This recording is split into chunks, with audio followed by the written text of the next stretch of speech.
Hello મિત્રો, જય શ્રી કૃષ્ણ. મારી હોમ કુકિંગ રસોઈની ચેનલમાં તમારું સ્વાગત છે. ચેનલ પર નવા હોવ તો જરૂરથી ચેનલ સબસ્ક્રાઈબ કરજો, જેથી મારા દરેક વિડીયોનું નોટિફિકેશન તમારા સુધી પહોંચશે. તો આજે હું ઇન્ડિયન સ્ટાઇલ મેક્રોની મસાલા પાસ્તાની રેસીપી શેર કરવાની છું. તો એના માટે મેં આ અડધું તપેલું ભરીને પાણીને ગરમ કરવા માટે મૂકી દીધું છે. અને આપણે આ ગરમ પાણીને બરાબર ગરમ કરી લેવાનું. અને પછી આપણે એની અંદર 1 ચમચી સોલ્ટ નાખીશું અને 1 ચમચી જેટલું આપણે અંદર ઓઇલ નાખીશું. હવે આપણું પાણી ગરમ થઈ ગયું છે બરાબર. તો હવે આપણે એની અંદર આ મેક્રોની પાસ્તા નાખી દઈશું. તેલ નાખવાનું કારણ એ જ છે કે આપણે કોઈ પણ પાસ્તા બનાવીએ તો એની અંદર આપણે જ્યારે બોઇલ કરીએ ને ત્યારે તેલ અને મીઠું નાખવું કમ્પલસરી છે, કારણ કે બધા પાસ્તા સ્ટીકી થઈ જાય છે. તો તેલ નાખવાથી પાસ્તા બરાબર છૂટા રહેશે, એટલા માટે આપણે 1 ચમચી અંદર ઓઇલ નાખ્યું. હવે આપણે એને એકવાર આવી રીતે હલાવી લઈશું. હવે આપણે એને બરાબર બોઇલ થવા દઈશું. હવે આપણે પાસ્તાને ચેક કરી લઈશું. તો આ રીતે આપણે એને ચેક કરીશું. આમ 2 ભાગ થઈ જવા જોઈએ. જો આસાનીથી 2 ભાગ થઈ જાય તો આપણા પાસ્તા બોઇલ થઈ ગયા છે. તો હવે આપણે ગેસને બંધ કરી દઈશું. હવે આપણે પાસ્તાને આવી રીતે હોલવાળી ટોપલીમાં નાખી દઈશું, એટલે એનું બધું પાણી નીકળી જાય.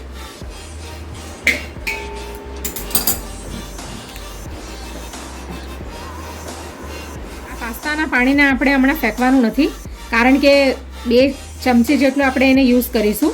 તો હમણાં એને સાઈડ પર મૂકી દઈએ. હવે આપણે ફરીથી 1/2 ચમચી જેટલું ઓઇલ ઉપરથી નાખીશું.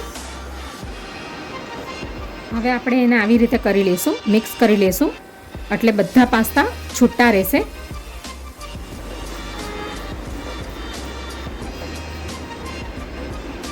આ રીતના હવે આપણે પાસ્તાનો મસાલો બનાવવાની તૈયારી કરીએ. હવે આપણે નોનસ્ટિક કઢાઈને ગેસ ઉપર મૂકી દીધી છે. હવે આપણે એની અંદર ઓલિવ ઓઇલ નાખીશું 1 ચમચા જેટલું. હવે આપણે એની અંદર જીરું નાખીશું. આ આપણે દેશી પાસ્તા બનાવીએ છીએ એટલે જીરુંનો ઉપયોગ આપણે કરી શકીએ. હવે જીરું ફૂટી જાય પછી બાકીના ઇન્ગ્રેડિયન્ટ્સ નાખીશું. હવે આપણે અડધીથી પણ ઓછી ચમચી હિંગ નાખીશું.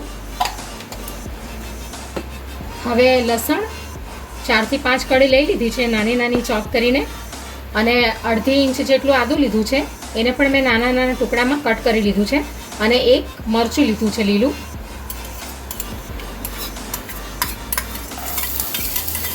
નાખી દઈશું આપણે. હવે આપણે આદુ મરચાં અને લસણને બરાબર સાંતળી લઈશું. તમારે ઓલિવ ઓઇલનો ઉપયોગ ન કરવો હોય તો તમે બીજા કોઈ ઓઇલ પણ નાખી શકો અંદર. આદુ મરચાં અને લસણ બરાબર શેકાઈ જાય એટલે એની અંદર આપણે ઓનિયન નાખીશું. આ એક નાનો કાંદો મેં લઈ લીધો છે, ઝીણો ઝીણો કાપીને એ અંદર નાખી દઈશું આપણે. કાંદાને આપણે બરાબર ગોલ્ડન બ્રાઉન નથી કરવાના, આપણે એને ખાલી થોડા કલર હલકો ચેન્જ થાય ને ત્યાં સુધી જ આપણે એને સાતડી લઈશું. તો કાંદાનો કલર થોડોક ચેન્જ થઈ ગયો છે. હવે આપણે એની અંદર ટામેટા નાખીશું.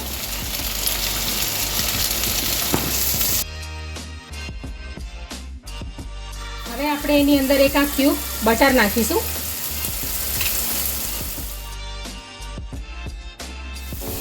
આપણે આ કાંદા ટામેટાને બરાબર ઓવરકુક નથી કરવાના. હવે આપણે આ પાવડર ફોર્મમાં મસાલા નાખી દઈશું. તો 1 ચમચી જેટલું ધાણા જીરું લીધું છે મેં, અને 2 પિંચ જેટલી હળદર લીધી છે, અને આ 1/2 ચમચી ગરમ મસાલો છે હોમમેડ, અને આ કાશ્મીરી લાલ મરચું છે એ 1 ચમચી જેટલું લઈ લીધું છે, અને સ્વાદ અનુસાર મીઠું લીધું છે. તો હવે આપણે અંદર નાખી દઈશું. હવે આપણે મિક્સ કરી લઈશું.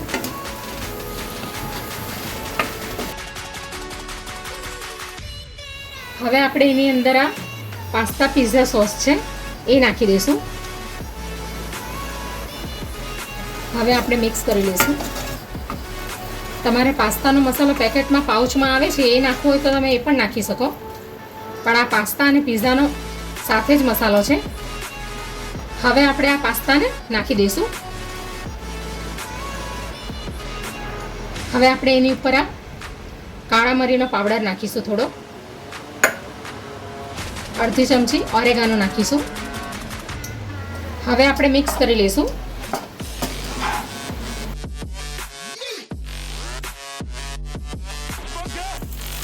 હવે આપણે જે પાસ્તાને બોઇલ કરવા માટે રાખ્યા હતા એનું પાણી જે આપણે કાઢેલું હતું સાઈડ પર એ નાખી દઈશું અંદર, અડધી વાટકી જેટલું. એટલે એકદમ આપણા પાસ્તા સૂકા સૂકા નહીં બને, થોડુંક અંદર લિક્વિડનું પ્રમાણ રહેશે તો સરસ લાગશે. તમે આ પાસ્તાની અંદર વેજીટેબલ નાખવા માંગતા હોય તો તમે નાખી શકો. હવે આપણે એની ઉપર ચીઝ સ્લાઈસ નાખી દઈશું. હવે એની ઉપર આપણે ચીલી ફ્લેક્સ નાખીશું, થોડોક ઓરેગાનો નાખીશું.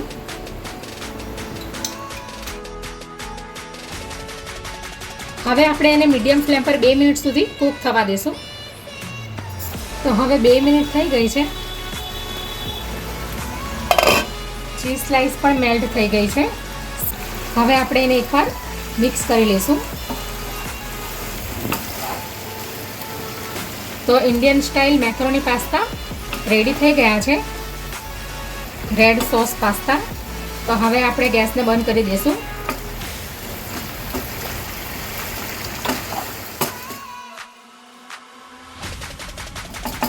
હવે આપણે એને સર્વ કરી લઈએ.